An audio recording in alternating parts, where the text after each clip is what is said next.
Good day and welcome to this Focus On episode with myself, Fifi Peters. On today's show, we will be exploring the concept of integrated AI and how telcos specifically are harnessing the power of artificial intelligence in their businesses. Joining me to discuss is Pushka Gokhale, the Chief Digital and Strategy Officer for OpenServe. Sir, thanks so much for taking the time to join us in studio. Thanks for having me. So the more I read about AI, artificial intelligence, the more I realize that there's much to learn, because I've realized that a lot of us conflate AI with automation or augmentation, as it were. Sure. So perhaps let's start at the very beginning with a basic definition. What are we talking about when it comes to integrated artificial intelligence? Yeah, it's important to understand that AI is not a tool on its own, right? It has to get embedded in the tools that we use today. So we've been talking about cloud, we've been talking about data, and all these are key aspects of how AI can be harnessed. There are multiple kinds of AI. I think a lot of us jump to generative AI, which is looking at unstructured data and then creating something completely new. But a large portion of businesses are actually harnessing machine learning, which is looking at data models. How do you integrate those data models? How do you analyze that data at a much faster pace? And I often sort of coin this three-stage, how do you attribute, how do you create those algorithms that can look at, should I do this or that? Then how do you take this data and how do you compute it faster, at a much faster speed? And more importantly, Fifi, it's about execution. How do you take that and make an impact? So in the way we see AI is a tool which will get integrated and embedded in everything that we do, from business processes to products to services. And then hopefully using that to harness that data that is underlying there and making an impact and making an execution out of it. I think at the core, from my understanding, what you're also talking about is a AI strategy, and an effective and a winning one for the organization. And I think that is also from the sort of conversations and reflections with businesses, that's actually quite difficult to know and accurately define for your organization, and also accurately understand which part of your business processes needs AI and will benefit the most from AI, and which part of the business process perhaps will be happy with another technological tool. So talk to me about that and what the starting point organizations should be thinking about when it comes to embedding a winning AI strategy. So I think, firstly, let me say that I don't think AI strategy lives in an isolated world, right? Okay. AI strategy has to be embedded in your digital strategy, in your overarching business strategy itself. And to your point, you can't take AI and cut it across the whole organization. You have to be very clear about where you want to use it. As OpenServe, we look at it as a tool to look at customer experience. We use AI in our networks. And we have started to learn, right? It's a learning process. It's a new technology. And we are going through that evolution with the technology itself. But it is clear that AI needs to be harnessed at a much rapid pace than what it has been today. And I think as it gets more structured, and as South Africa also looks at a much larger context, right? A lot of these machine sort of large language models are all sort of derived from the West. So it's important for us to create our own language models which can contextualize what's happening within Africa or South Africa, and then use that to make certain decisions. As I talked about, what are the algorithms really saying, right? So the ones who create the algorithms are equally important. So human will play a part. A few years back, I talked about it's not man versus the machine, it's man with the machine making a difference. And AI tends to take that to the next level. How do you then create the right algorithms?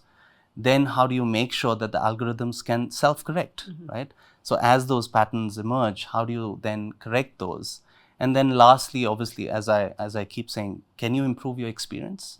Every organization looks at AI in three phases. Can it improve the experience of my business processes, experience for my employees or for the customers? And can it help create new products to get better revenue? Or can it create efficiency to reduce costs?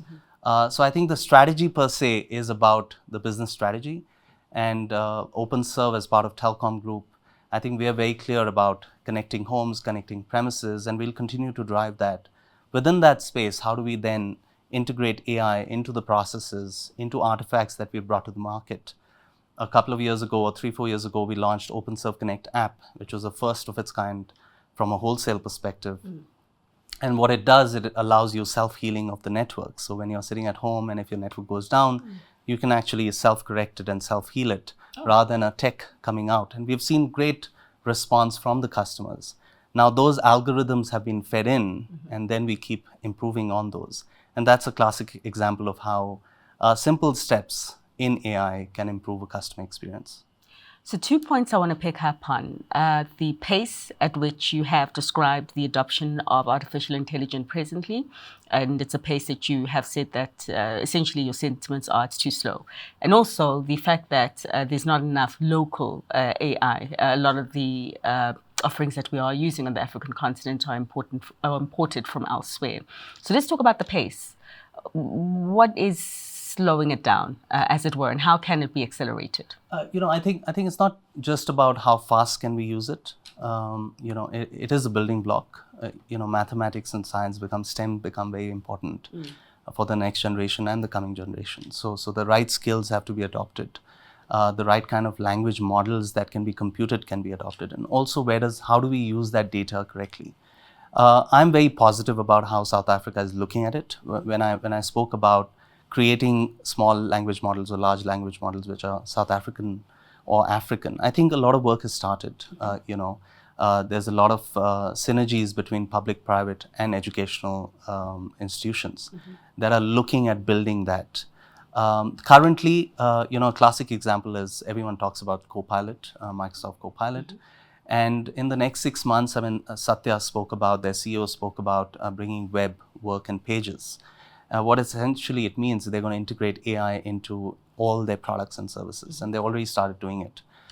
So I think the adoption pace will increase, and the use of AI within what we do. For example, if you want to create a PowerPoint slide and there needs to be something created, in the next 6 months, you'll have a tool which will give you at least a framework, quick output coming through.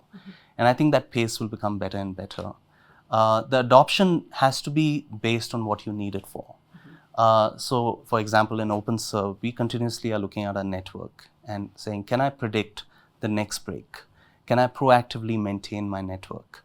Can I understand those data points and then compute accordingly and then dispatch my technician to the right place at the right time, hopefully proactively, to ensure that the experience that the business gets or the end client gets or the customer gets is at the best.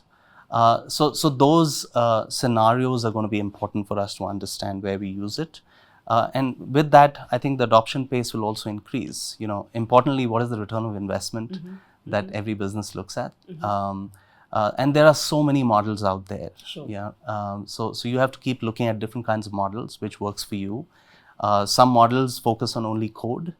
So a lot of my team members use Claude, and that sort of helps you code better. Yeah. Right. Others might be about generative AI, and they want to create new pictures. They want to create new, videos, and somebody focuses on that. Others focus on just machine learning. How do I make sure the algorithms are cleaner and faster? So there are different models, and you have to pick one which works for you.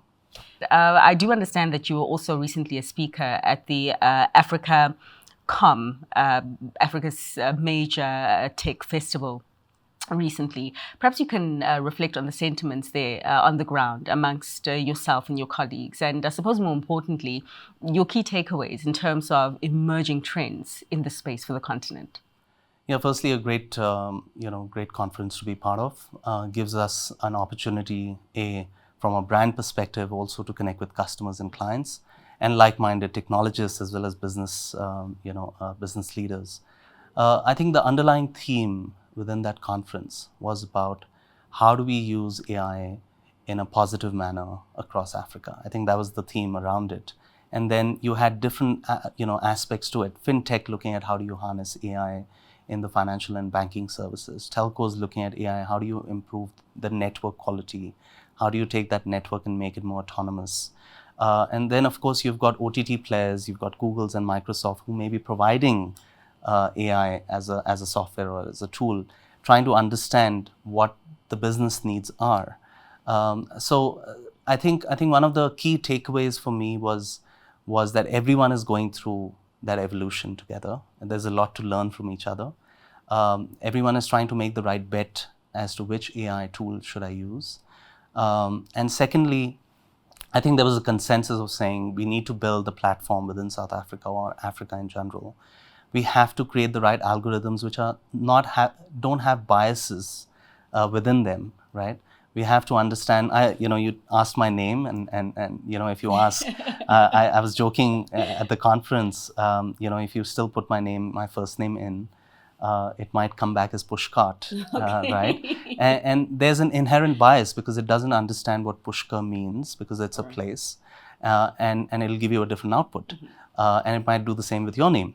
But now if the algorithms and the data sets are built within Africa, understanding what our names mean, I think the output will be very clear. And that's the difference that can make when you actually build that cohesive small language models or large language models within Africa. Nothing wrong with using what is there. They are pioneering it, and there's a lot to learn. I think we have an opportunity to leapfrog using the technology that is available today and make it really consistent with what we need it for, right? Can we use it in education? Can we use it in making teaching better? Because a lot of tools are there, right? Mathematics, how do you do a percentage much better than what we've been taught before? Is there a faster way of doing it?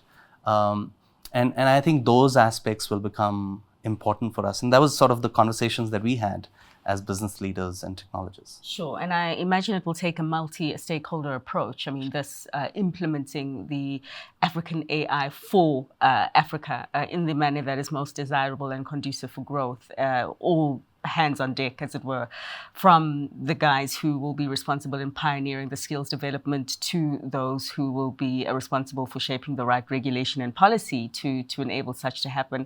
But pushcart, my bad, Pushkar, sir. We will leave it there for now. Thanks so much for your time. That does wrap up this conversation with Pushkar Gokhale, the Chief Digital and Strategy Officer for OpenServe. And it also wraps up this episode of A Focus On. Thanks so much for watching. Until next time, goodbye.